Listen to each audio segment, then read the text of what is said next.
Good morning, all of you. Myself, Dr. Balbir Singh, Assistant Professor, Political Science, Jain विश्व भारती संस्थान Laden. आज हम इस वीडियो श्रृंखला में पाश्चात्य विचारक जॉन स्टुअर्ट मिल या हम कहें J.S. मिल के राजनीतिक चिंतन के बारे में कुछ विश्लेषण करने का प्रयास करेंगे। आप सभी का इस वीडियो श्रृंखला में स्वागत है।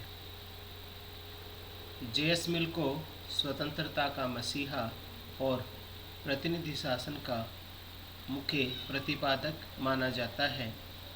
J.S. मिल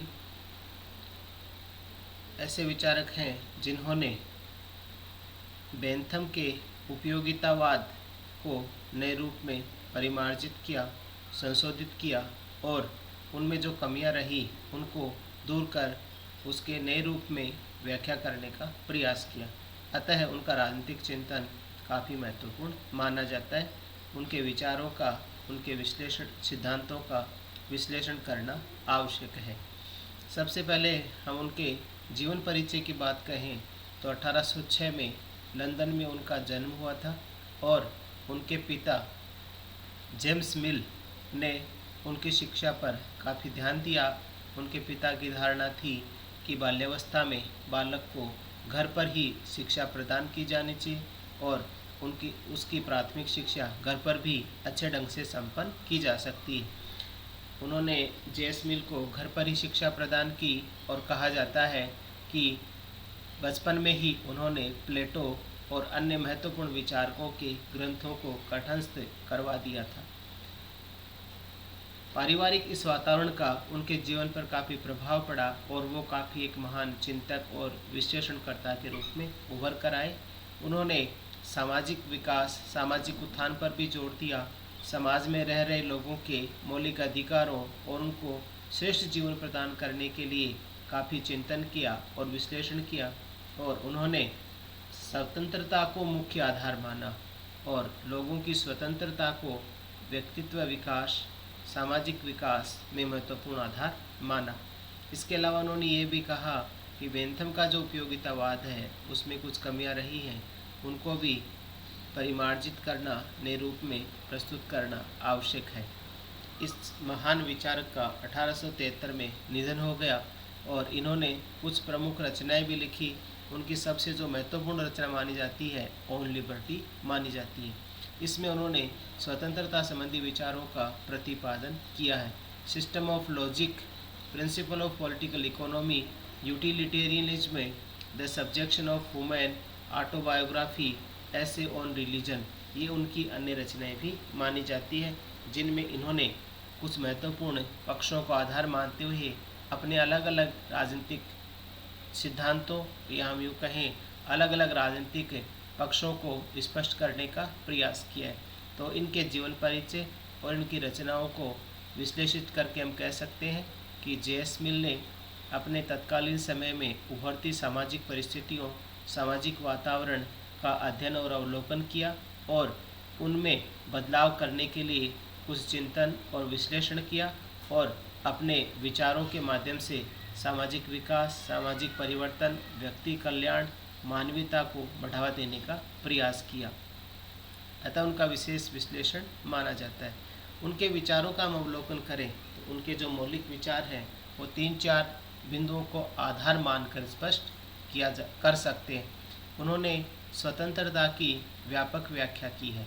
स्वतंत्रता के बारे में उन्होंने अपना विश्लेषण प्रस्तुत किया है और उन्होंने बेंथम का जो उपयोगितावाद है उसमें कुछ बदलाव किए, उनको भी स्पष्ट करना आवश्यक है। J.S. मिल ने अप्रत्यक्ष लोकतंत्र को श्रेष्ठ माना और प्रतिनिधि शासन नामक एक पुस्तक लिखकर, रिप्रेजेंटेटिव गवर्नमेंट नामक एक पुस्तक लिखकर उन्होंने प्रतिनिधि लोकतंत्र पर या प्रतिनिध्यात्मक लोकतंत्र की व्याख्या की और उसको एक अच्छे शासन के रूप में स्वीकार किया। उन्होंने मताधिकार के बारे में अपना विश्लेषण किया और मत प्रक्रिया, मत किसे दिया, मत देने का अधिकार किसे मिले, मतदान की क्या पद्धति हो आदि के बारे में भी विश्लेषण किया है तो उनके चिंतन को स्पष्ट करना आवश्यक है, जिसका अवलोकन हम एक एक बिंदु को आधार मानकर कर सकते हैं। पहली बात हम बेंथम के बारे में जेएस मिल के बारे में लें तो उन्होंने बेंथम का जो उपयोगितावाद था उसमें क्या क्या संशोधन किए, उसमें उन्होंने क्या क्या बदलाव किए, उनका विश्लेषण करना आवश्यक है। जेएस मिल ने एक संस्था स्थापित की, यूटिलिटेरियन सोसाइटी, और एक रचना लिखी, यूटिलिटेरियनिज्म। ये उनके दो महत्वपूर्ण आधार माने जाते हैं। यूटिलिटेरियन सोसाइटी के माध्यम से तो उन्होंने व्यक्तियों के कल्याण और सामाजिक विकास के ऊपर बल दिया और उस संस्था से समाज के लोगों को जोड़ने का प्रयास किया। एक रचना लिखी, यूटिलिटेरियनिज्म। उस रचना में बेंथम के उपयोगितावाद में जो कमियां रही थी उन कमियों को दूर करने का प्रयास किया। पहला उन्होंने सुधार क्या किया, सुखों में गुणात्मक भेद होते हैं। बेंथम ने माना था कि सुख मात्रात्मक होते हैं।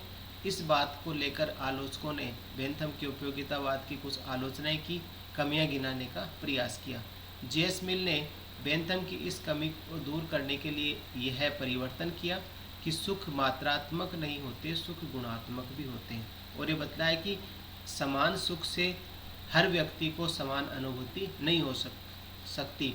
कोई व्यक्ति उसी सुख से ज़्यादा सुखी हो सकता है तो कोई व्यक्ति उसी सुख से कम सुखी हो सकता है। इस प्रकार सुख मात्रात्मक नहीं होते, सुख गुणात्मक होते हैं। सुख एक तरह से अलग अलग स्तर रखते हैं, या एक सुख से एक व्यक्ति को समान अनुभूति होती है, दूसरे व्यक्ति को उससे कम या अधिक अनुभूति होती है। या हम कहें एक सुख से जितनी अनुभूति होती है उतने 10 सुखों से नहीं हो सकती, और 10 सुखों के बराबर एक सुख भी हो सकता है। इसलिए सुख मात्रात्मक नहीं गुणात्मक होते हैं। यह जेएस मिल ने एक कमी दूर करने का प्रयास किया बेंथम के उपयोगितावाद में। जेएस मिल ने दूसरी बात कही थी कि सुख दुख